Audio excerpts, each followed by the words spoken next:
सभी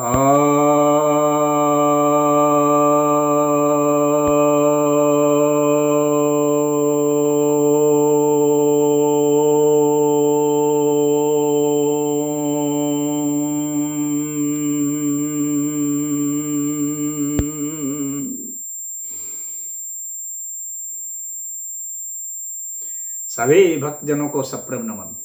भक्तों, आज आपके समक्ष श्रीमद् भगवद गीता के 16वें अध्याय के 5वें श्लोक पर प्रवचन करने जा रहा हूँ।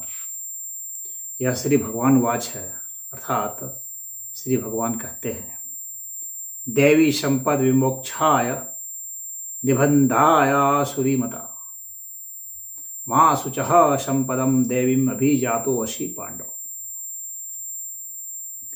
अर्थात हे पांडव, देवी संपदा जो है वह मोक्ष के लिए है और जो आसुरी संपदा है वह बंधन के लिए है। यही मेरा मत है।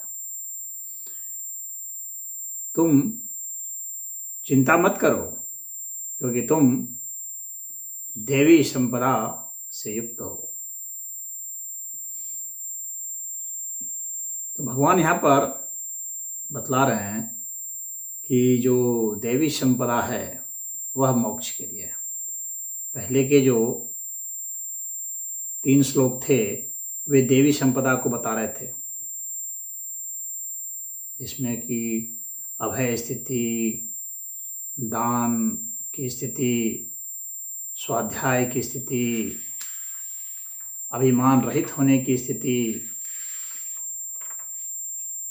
यज्ञ करने की स्थिति और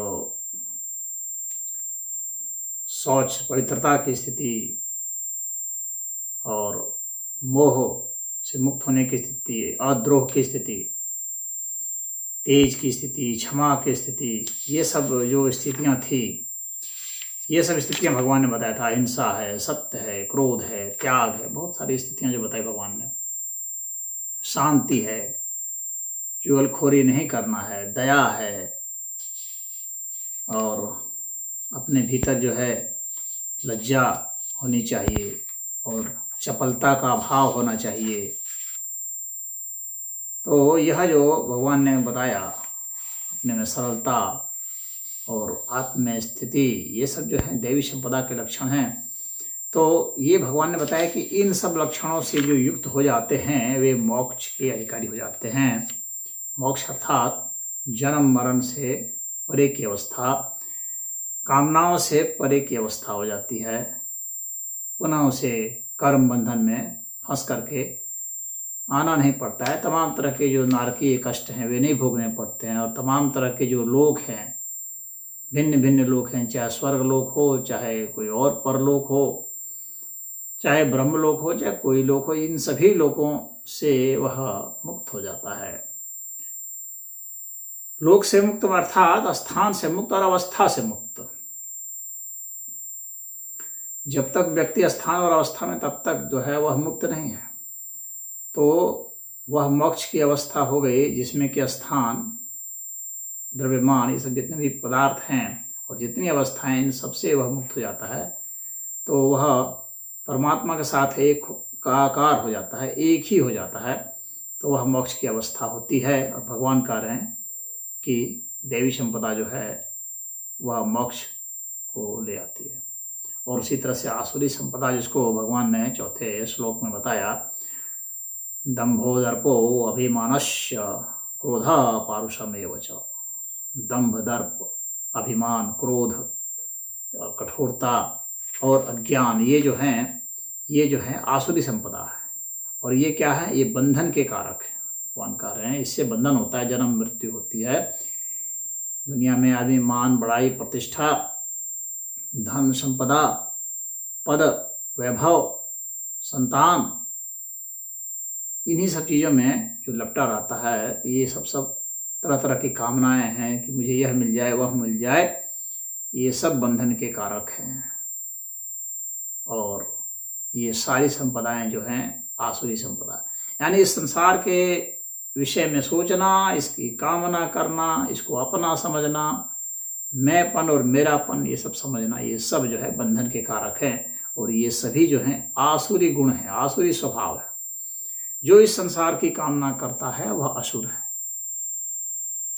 लोग सोचते हैं कि असुर कोई एक जाति है, जो कि देव कोई एक जाति थी और एक असुर एक जाति है। ऐसा नहीं है। आसुरी गुण होते हैं और दैवी गुण होते हैं। आसुरी संपदा और दैवी संपदा, यही भगवान तो यहाँ बता रहे हैं। तो जो भगवान की बात है वही प्रमाणिक मानी जाएगी ना।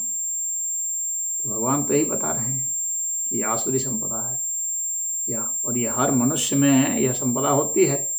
जब इन संपदाओं से वह मुक्त होने लगेगा, जब वह एक सिर्फ भगवान को भजेगा और इस संसार की कामना को नहीं करेगा,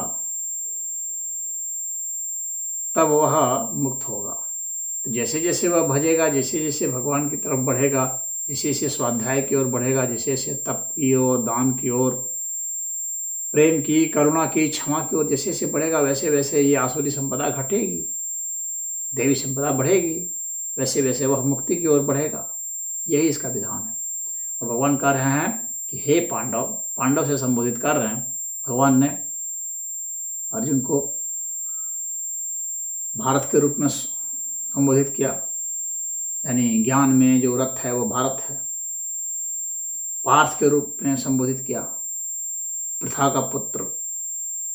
प्रथा अर्थात इस संसार का पुत्र। प्रथा पृथ्वी से है, तो इस संसार का पुत्र है, परंतु इस संसार का पुत्र तुम धारण करने वाले हो। प्रथा जो है, इसका नाम था कुंती का, परंतु प्रथा क्यों नाम पड़ा, प्रश्न यह है। प्रथा नाम इसलिए पड़ा पृथ्वी से संबंधित होने के कारण। पृथ्वी अर्थात जो धारण करती है, जो धरती है, तो जो श्रेष्ठ गुणों को धारण करे वह प्रथा है, उसको वहन करे, जिसमें सहनशीलता। तो प्रथा इसलिए उसको कहा जाता है। तो अर्जुन को पार्थ कहा गया। और फिर यहाँ पांडव कह रहे हैं, पांडु पुत्र होने के कारण। पांडु भी राजा जो थे बहुत यशस्वी गुणवान राजा थे। तो उसके परिवार से, उसके वंश से, उसकी माता से, पिता से जोड़ करके भगवान ने उसको बताया कि तुम लोग श्रेष्ठ गुणों वाले, श्रेष्ठ आचरण वाले हो। यह भी एक तरीका होता है मनोविज्ञान में कि जब आप किसी व्यक्ति को जो हतोत्साहित है, उसको उसके कुल, खानदान, वंश, परंपरा, उसकी जाति, उसकी विचारधारा, तो उन सब चीज़ से जोड़ करके उसको साहस देते हैं, ढाढ़स देते हैं कि नहीं देखो, तुम इतने अच्छे अच्छे गुणों वाले हो, तुम ऋषि पुत्र हो, तुम आर्ष पुत्र हो, तुम सनातनी हो। तो वह व्यक्ति जागता है। तुम अच्छे कुल के, अच्छे खानदान के हो। अच्छे कुल खानदान का मतलब जिनमें अच्छे अच्छे गुण हैं, अच्छे अच्छे संस्कार हैं, दैवी गुण हैं, वैसे के खानदान के हो, वंश के हो, तो तुम्हें शोक करने की जरूरत नहीं है और तुम्हें शंका करने की भी जरूरत नहीं है। क्योंकि बहुत जो अच्छे गुणों वाले होते हैं वे शंका भी करते रहते हैं, पता नहीं मेरे में ये गुण है कि नहीं है, पता नहीं मैं कुछ कर पाऊंगा कि नहीं कर पाऊंगा। तो इस तरह की जो भावनाएं होती हैं, तो भगवान ढाढ़स देते हैं कि नहीं, तुम्हारे में सब संपदा है, दैवी संपदा से युक्त हो। जब इस तरह का हौसला दिया जाता है तो उसको अपने पर भरोसा आता है, तब वह वैसा पराक्रम कर सकता है, उसमें ऐसा पुरुषार्थ जगता है।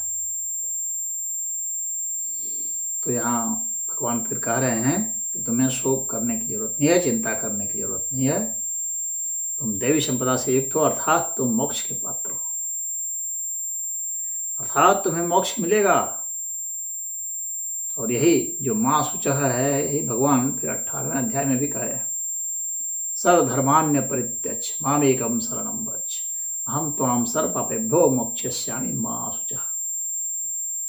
तुम चिंता मत करो, मासु चाहे 2 बार इसमें आया है, प्रयोग हुआ है गीता में। तो एक बार वहाँ भी 18वें अध्याय में भी है और एक बार 16वें अध्याय में भी है। तब माँ तुम चिंता मत करो, जब मैं तेरे साथ हूँ, मैं सब पापों को हर लूँगा। अर्थात भगवान यहाँ यह कहना चाहते हैं कि जो साधक है वह साधना करता है तो उसे कई तरह के संदेह होते हैं, अपने गुणों पर ही उसका ध्यान नहीं रहता है। क्यों नहीं रहता है?